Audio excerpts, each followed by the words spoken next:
ẹ jẹ́ kí n tún á sọ nǹkan kan.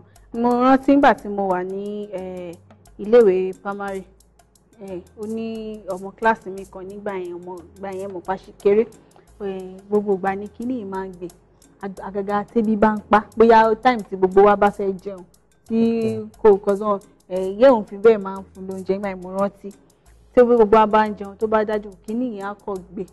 Mo rántí pé nígbà yẹn tí kíní yẹn bá gbé, táwọn tíṣà wa bá gbé nígbà yẹn, wọ́n á máa pariwo iyọ̀ iyọ̀ iyọ̀, ẹ̀kọ́ náà àkọ́rí pọ́n ń buyọ̀ sí i lẹ́nu. Tó bá buyọ̀ sí lẹ́nu yẹn kò ní lajú títí a máa fi close.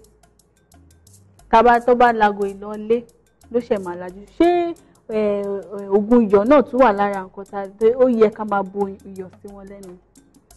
Well, èmi lè sọ pé gbogbo bó ṣe wọ́n ń buyọ̀ sí lẹ́nu yẹn, nǹkan tó máa ń jáde lẹ́nu ẹ̀wọ̀n kíní yẹn bá gbé wọn, ó máa ń jáde padà bọ̀ bóyá ń jáde yẹn, bóyá èmi ẹ̀wọ̀n gbà yẹn mọ̀ pàwọ́ àwọn aṣèkìdá máa ń fi pé bóyá fi ń dí kíní tó ń jáde lẹ́nu yẹn ni, bọ̀ wọ́n máa rọ́ sí. Ṣé iyọ̀ yẹn gan ò lè ṣàkóbá fún? Well, bí component iyọ̀ ṣe rí, sodium chloride, èmi nígbà ní ìyànjú pé kẹ́ máa dayọ̀ sí ọmọ lẹ́nu tírú nǹkan bẹ́ẹ̀ bá ń ṣe wọ́n lákòókò yẹn. Ẹ gbìyànjú tó máa ń ṣe wọ́n ìgbà míì kò ń ju wákàtí fún wákàtí díẹ̀, àkókò díẹ̀ ni. Nígbà míì tó bá pọ̀ jù, bírú epilepsy tá à ń sọ wápá, tó bá ti pọ̀ jù ni ẹ máa fi sọ pé ó ti di epilepsy rather. Ṣùgbọ́n tírú àkókò ẹgbẹ́ ṣe sọ, mi ní advice, mi ní gbà níyànjú pé kẹ́ lọ máa dayọ̀ sí irú àwọn ọmọ ẹlẹ́nu, because iyọ̀ gan ó máa ń fa àkóbá, a lot of reaction ló máa bẹ̀rẹ̀ sí í ṣẹlẹ̀ nínú ẹnu. Tẹ́ẹ̀ náà bá wo tí iyọ̀ bá pọ̀ jù lóúnjẹ, ó ní bẹ́ẹ̀ ṣe ń feel àwọn sensation tẹ́ máa fi inú ẹnu yín. Mi ní gbà níyànjú tẹ́tí ẹ̀wọ́ tán bá fi iyọ̀ sí ara kí ló ń pe orú kí ni ìkòló àbí èkòló, kí lẹ máa rí pé ó ṣẹlẹ̀ sí wọn, ẹ rí pé iyọ̀ ẹ̀gbọ́n máa ń gé wọn sí méjì. That's the power of salt. Ṣé understand? Mi ní gbà níyànjú pé kẹ́ lọ máa dayọ̀ sí wọn lẹ́nu. Ẹ gbìyànjú kẹ́ rí pé ẹnìyẹn mí, tó bá wọ nǹkan tó tight kó tiẹ̀ mí kí àwọn ẹ̀ máa di ọ̀pọ̀ pa ẹnu dé at that point. Tó bá ti dìde, ẹ rí pé ẹ mú lọ sí nearest hospital kẹ́ lè ṣàlàyé fún àwọn doctor. Àwọn oògùn wà tó máa ń fún wọn tó máa reduce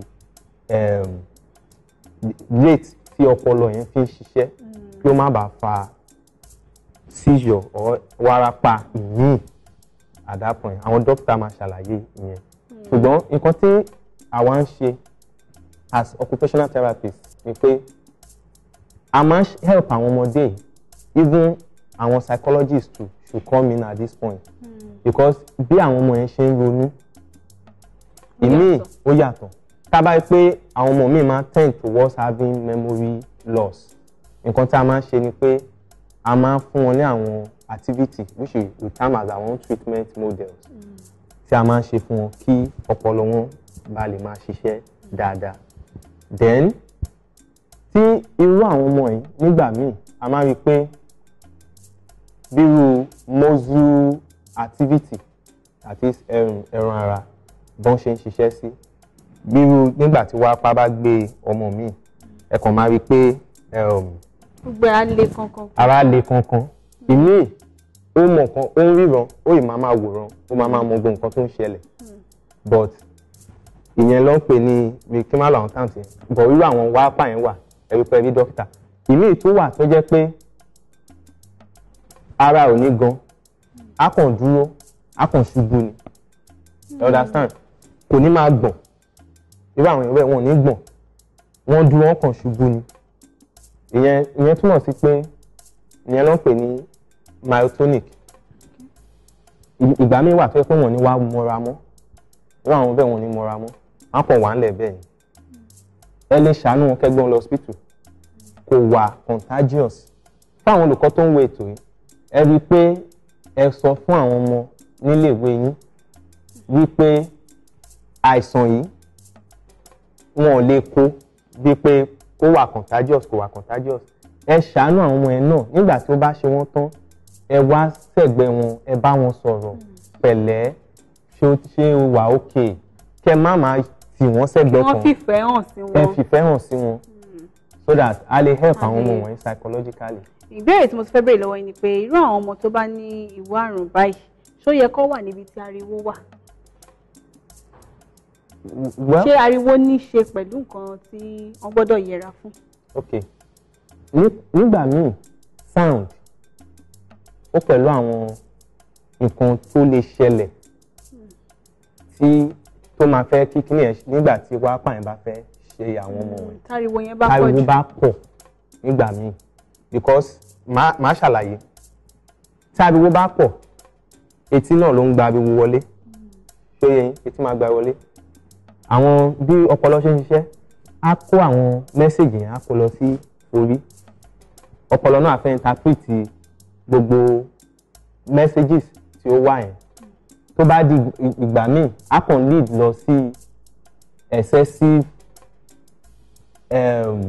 messages from the brain tó máa yẹ pé á wá fa wárápá wọn nígbà míì kí ariwo má pọ̀ jù wọ́n avoid ariwo nígbà míì. káriwo má pọ̀ jù wọ́n yẹra fún ariwo ní gbogbo ìgbà.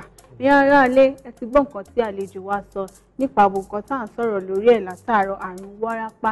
wọ́n ní pé kẹjẹ́ ká fìfẹ́ hàn sí àwọn ọmọ wa kẹjẹ́ ká fìfẹ́ hàn sí àwọn tí wọ́n bá ní àyíká wa kí a má yẹra fún wọn. wọ́n tún fi yé wa wípé àrùn yìí kò ń ṣe àrùn tó ń ràn abọ́ tó fi jẹun ṣíbí tó fi jẹun wọ́n ní pé àwa náà a lè lò ó níbi tí a bá ti rí ẹni tí ó ní àrùn yìí kí a máa ṣe kí ni ká máa ṣe ìrànlọ́wọ́ fún wọn. mo tún mọ̀ nǹkan tí kò wáyé mi bẹ́ẹ̀ náà ni pé wọ́n ní wọ́n tún máa fi ń ṣèyàn ṣé lóòótọ́ ni. eléyìí tẹ́ bí mi sìn ẹ ti ń lọ sí eléyìí tó ń pè ní spirituality. mi fẹ́ béèrè pé gẹ́gẹ́ bí ẹ̀yin tí ẹ gbàgbọ́ nínú ẹ̀ pé ọ̀nà máa fi ń ṣèyàn. From our culture, okay. I should be plain. From our culture, we have issues like spiritual issues. Though in medicine, I think spirituality in medicine now, and when research is in law, a lot of research are going on that aspect. Ṣùgbọ́n tí nǹkan bẹ́ẹ̀ bá happen, wọ́n ìgbìyànjú pé wọ́n lọ rí dókítà wọn.